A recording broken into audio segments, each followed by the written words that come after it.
Popularly known as mom and pop stores in the US, corner shops in the UK, or kiranas in India, neighborhood convenience stores have played a significant role in building and maintaining communities.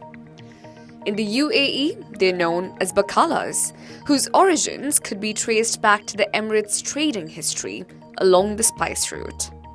Despite its gradual decline over the years, 81% of the grocery outlets in the UAE are regulated as Baqalas with a market share of 56%.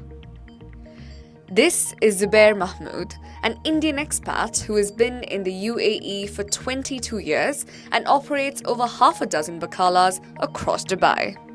Through his 300 square feet Baqalas, Mahmood mainly caters to the daily needs of blue-collar workers in Al Quoz, Barsha, Qusais and Jabal Ali.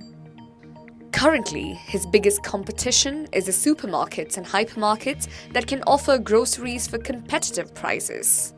But Baqalas have one thing that chains can never have: personal relationships with customers. To big hypermarket and Baqalas, hypermarket is every Thursday and Friday, Sunday so offering. So we are purchasing for the one items in market and 10 dirham. Example, 10 dirham and there is selling for the 9 dirham. So we purchase for 10 dirham and he selling for the hypermarket selling 9 dirham. So challenging. It's going for the customers for every day for coming with me. So he know for the not customer here we are in brothers. And I will give for the credit also for monthly. So he don't have money. Then he writing for the one book in computer. Then purchase for every month when the salary coming, he give him the money. That's wrong. Okay. The hypermarket is not giving for credit. While there are 500,000 Baqalas in the Middle East and North Africa serving communities, the organized retail space is ramping up much faster and challenging this traditional sector. Many Baqala owners like Mahmood rely purely on calculations in their head to carry out operations. According to the grocery retail platform 24/7, they need to harness the power of modern technology to keep up with competition. So no doubt they have to evolve. If they stick to the traditional way, then they will keep on losing share. However, there's no reason for them to lose out because what they have is what most of the others don't, which is the element of convenience. These shops are literally in the neighborhood around the corner. With technology and the advent of the super apps and all kinds of apps, they can be as that fulcrum of the community offering all kinds of digital services. If you want to buy insurance, they can be an agent for insurance companies.